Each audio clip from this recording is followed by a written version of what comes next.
आज की कहानी है कर्मों की काट। भागलपुर नाम के एक छोटे से गांव में विष्णु अपने परिवार के साथ रहता था। वो एक बहुत ही अच्छा और सहयोगी व्यक्ति था जो हमेशा अपने गांव के लोगों की मदद करने के लिए तैयार रहता था।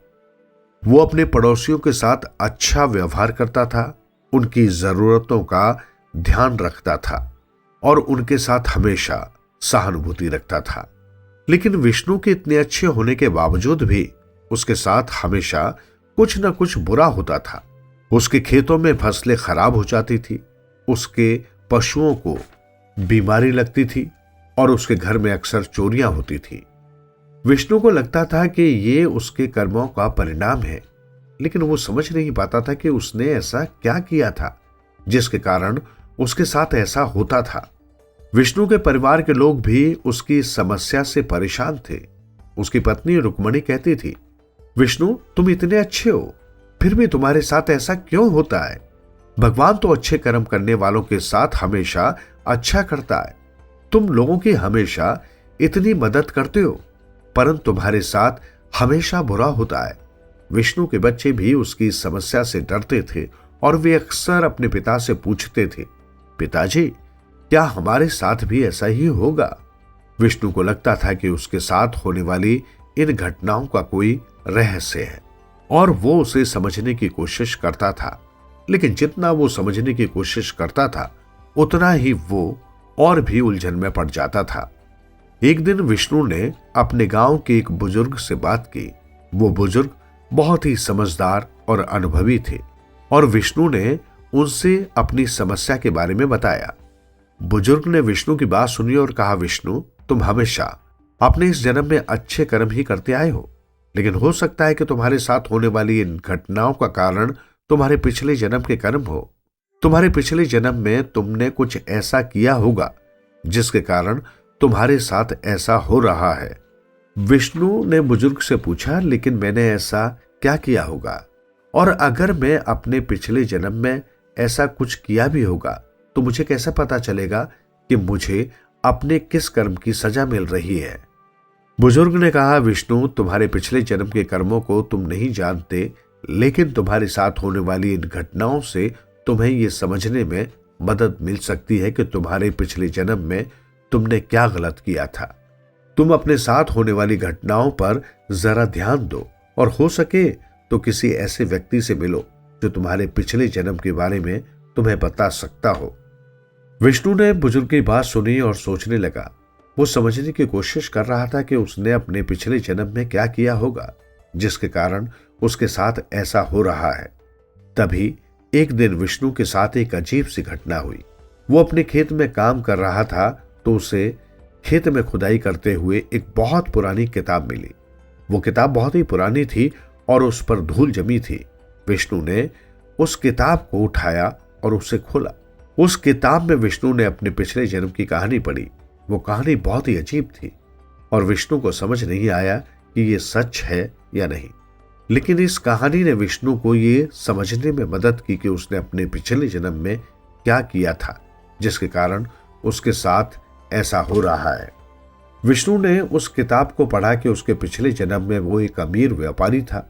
वो बहुत ही क्रूर और अत्याचारी था और उसने अपने कर्मचारियों और ग्राहकों के साथ बहुत ही बुरा व्यवहार किया था। उसने अपने पैसे और शक्ति का उपयोग करके लोगों को अपने अधीन किया था और उसने कभी भी उनकी जरूरतों और भावनाओं का ध्यान ही नहीं रखा था। विष्णु ने उस किताब में यह भी पढ़ा कि उसके पिछले जन्म में उसने एक गरीब किसान के साथ बहुत ही बुरा व्यवहार किया था। उसने उस किसान की जमीन छीन ली थी और उसके परिवार को सड़क पर ला दिया था। उस किसान ने विष्णु को शाप दिया था कि वो अपने अगले जन्म में भी उसी तरह की परिस्थितियों का सामना करेगा। विष्णु ने उस किताब को पढ़कर महसूस किया कि उसके पिछले जन्म के कर्मों का परिणाम वह भुगत रहा है। उसने सोचा कि वो अपने वर्तमान जन्म में अच्छे कर्म करके अपने पिछले जन्म के पापों को धो डाल सकता है। लेकिन तभी उसने एक और पेज पलटा और उस पर एक और रहस्यमयी घटना का वर्णन था। विष्णु ने पढ़ा कि उसके पिछले जन्म में उसने एक और गलती की थी जिसके कारण उसके साथ और भी बड़ी परेशानी होने वाली है। वो गलती क्या थी? विष्णु को नहीं पता था, लेकिन उसने सोचा कि वो जल्द ही इसका पता लगाएगा। परेशान होकर वो अपने घर चला गया और घर पहुंचते ही उसने एक अजीब सी आवाज सुनी जो उसके घर के बाहर से आ रही थी। विष्णु ने उस आवाज को सुनकर अपने घर के बाहर जाने का फैसला किया। वो अपने घर के बाहर निकला और उसने देखा कि एक अजीब सी औरत उसके घर के सामने खड़ी है। वो औरत बहुत ही बूढ़ी और कमजोर थी और उसके चेहरे पर एक अजीब सी मुस्कुराहट थी। विष्णु ने उस औरत से पूछा, आप कौन हैं और आप मेरे घर के सामने क्यों खड़ी हैं? उस औरत ने विष्णु को देखा और कहा, मैं तुम्हारे पिछले जन्म की एक पुरानी जानकार हूं। मैं तुम्हें एक महत्वपूर्ण संदेश देने आई हूं। विष्णु ने उस औरत से पूछा, क्या संदेश? उस औरत ने कहा, तुम्हारे पिछले जन्म में तुमने एक बड़ा पाप किया था। तुमने एक निर्दोष व्यक्ति को मार डाला था। तुम्हारे छोटे मोटे कर्मों की काट तो हर रोज तुम्हारे साथ छोटी छोटी चीजें होकर कट जाएगी, परंतु तुमने किसी को मार डाला था। इसकी सजा बहुत बड़ी होगी और अगर तुम इस सजा से बचना चाहते हो तो अब तुम्हारे वर्तमान जन्म में तुम्हें उसके परिवार को मुआवजा देना होगा।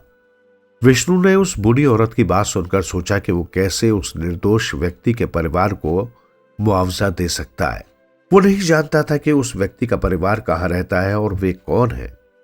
विष्णु ने उस बूढ़ी औरत से पूछा, कृपया मुझे बताएं कि उस निर्दोष व्यक्ति का परिवार कहाँ रहता है और वे कौन है। उस बूढ़ी औरत ने विष्णु को एक पता दिया और कहा, वो परिवार एक छोटे से गांव में रहता है। जिस व्यक्ति को तुमने मार डाला था उसका नाम श्रीधर था। तुम्हें जाकर श्रीधर के परिवार से मिलना होगा जो आपके गांव से कुछ दूरी पर एक गांव में रहते हैं। आप वहां जाकर उनसे मिल सकते हैं और उन्हें मुआवजा दे सकते हैं। विष्णु ने उस पते को लिया और उस गांव की ओर चल दिया। वो नहीं जानता था कि वहां क्या होगा, लेकिन वो अपने पिछले जन्म के पापों का परिणाम भुगतने के लिए तैयार था। विष्णु ने गांव पहुंचकर गांव के लोगों से पूछा, क्या आप मुझे बता सकते हैं कि श्रीधर का परिवार कहाँ रहता है? मैं उनसे मिलना चाहता हूं। गांव के लोगों ने विष्णु को देखा और उनके चेहरे पर एक अजीब सी अभिव्यक्ति दिखाई दी। उन्होंने एक दूसरे को देखा और फिर विष्णु से कहा, आप कौन हैं और श्रीधर के परिवार से क्या संबंध है आपका? विष्णु ने गहरी सांस ली और कहा, मैं विष्णु हूं। मैंने अपने पिछले जन्म में श्रीधर को मारा था। मैं अपने अपराध के लिए सजा भुगतने के लिए आया हूं और श्रीधर के परिवार से माफी मांगना चाहता हूं। गांव के लोगों ने विष्णु की बात सुनी और उनके चेहरे पर एक मिश्रित अभिव्यक्ति दिखाई दी। उन्होंने एक दूसरे को देखा और फिर विष्णु से कहा, आपकी बात सुनकर हमें कुछ भी समझ नहीं आ रहा है, लेकिन हम आपको बता सकते हैं कि श्रीधर का परिवार उस घर में रहता है जो गांव के बाहरी हिस्से में है। विष्णु श्रीधर के परिवार के घर की ओर चल दिया और आखिरकार वो उनके घर जा पहुंचा। उसने दरवाजा खटखटाया और श्रीधर के परिवार के सदस्यों ने दरवाजा खोला। श्रीधर के परिवार के सदस्यों ने विष्णु को देखा और पूछा, आप कौन हैं और हमारे घर क्यों आए हो? विष्णु ने गहरी सांस ली और कहा, मैं विष्णु। मैंने अपने पिछले जन्म में श्रीधर को मारा था और मैं अपने अपराध के लिए आप सबसे माफी मांगता हूं। श्रीधर के परिवार के सदस्यों ने विष्णु की बातें सुनी और उनके चेहरे पर गुस्से और दर्द की अभिव्यक्ति दिखाई दी। उन्होंने विष्णु को देखा और कहा, तुम वही हो जिसने हमारे पिताजी को मार डाला था। तुमने हमारे पिता को मार डाला और अब तुम सोच रहे हो कि हम लोग तुम्हें माफ कर देंगे। तुमने बहुत बड़ा अपराध किया है और अब तुम्हें इसका परिणाम भुगतना पड़ेगा। विष्णु ने श्रीधर के परिवार के सदस्यों की बात सुनी और उनके चेहरे पर दुख और पश्चाताप की अभिव्यक्ति दिखाई दी। उसने कहा, मैं जानता हूं कि मैंने बहुत बड़ा अपराध किया है और मैं इसके लिए सजा भुगतने को भी तैयार हूं। मैं आप सबसे माफी मांगना चाहता हूं और मैं अपने अपराध के लिए प्रायश्चित करना चाहता हूं। जब से मेरा जन्म हुआ है तब से मैं अपने कर्म ही काट रहा हूं, लेकिन अब मेरे कर्मों का भार मेरे परिवार पर पड़ने लगा है और मेरे पिछले जन्म का सबसे बड़ा कर्म यही था कि मैंने श्रीधर को मार डाला था और इस कर्म के कारण मेरे परिवार का कोई सदस्य मुझसे छिन न जाए। मुझे इस बात की बहुत चिंता सता रही है। विष्णु की बात सुनकर श्रीधर की बूढ़ी पत्नी उर्मिला ने कहा कि अगर हम तुम्हें माफ कर भी देंगे तो उससे क्या हो जाएगा? भगवान तो फिर भी तुम्हारे कर्मों की सजा देगा। तुम तो यहां पर बस माफी मांगने आ गए, लेकिन क्या कभी सोचा कि जब तुम्हारे पिछले जन्म में तुमने मेरे पति को मार डाला था, उसके बाद मेरे परिवार ने कैसे कैसे समय गुजारा। 2-2 दिन तक बच्चे भूखे रहे, ठंड में हमारे पास ओढ़ने को रजाई तक न होती थी, और 2 पैसे कमाने के लिए कैसे दर दर भटक कर मुझे अपने बच्चों का पेट पालना पड़ता था। क्या तुम मुझे मेरा वो समय लौटा सकते हो? क्या भूतकाल में जाकर मेरे समय को सुधार सकते हो? क्या तुम मुझे मेरे पति को लौटा सकते हो? अगर नहीं तो तुम्हें हमसे माफी मांगने का भी कोई अधिकार नहीं है। यदि तुम्हें सचमुच माफी चाहिए तो पिछले जन्म में तुमने जितना बड़ा पाप किया था, अब इस जन्म में उतना ही बड़ा पुण्य करो, ताकि तुम्हारे अच्छे कर्म से तुम्हारे बुरे कर्म की काट हो सके। विष्णु को उसकी ये बात सुनकर अपने पिछले जन्म में किए गए अपने बुरे कर्म के लिए बहुत पछतावा होता है, और वो उसे सुधारने के लिए निकल जाता है। वो अपने मन में ठान लेता है कि जब तक वो अपने बुरे कर्म की काट किसी अच्छे कर्म से नहीं काट लेता, तब तक वो अपने घर नहीं जाएगा। वो गांव गांव में भटक कर हर जरूरतमंद की मदद करने लगा। जो भी काम करता तो अपने परिवार को वो पैसे भेज देता, ताकि उन्हें पैसों से संबंधित कोई भी परेशानी न हो। उसके परिवार वाले कई बार उससे बात करने की कोशिश करते, लेकिन वो किसी के भी संपर्क में नहीं आता था। उसके मन में बस यही बात चलती थी कि अगर मैं अपने परिवार के पास गया तो मेरे बुरे कर्मों की सजा उन्हें भी भुगतनी पड़ेगी। इसी तरह कुछ समय बीता और विष्णु लोगों की मदद करता गया। एक दिन वो पेड़ से लकड़ियां काटने का काम कर रहा था। काम करते करते उसे भूख लग गई। वो जैसे ही खाना खाने बैठा तो एक बच्चा उसके पास आया और उसने कहा कि मुझे बहुत भूख लगी है, क्या आप मुझे थोड़ा खाना दे सकते हैं? विष्णु के पास थोड़ा सा ही खाना था, तो उसने वो सारा खाना उस बच्चे को दे दिया।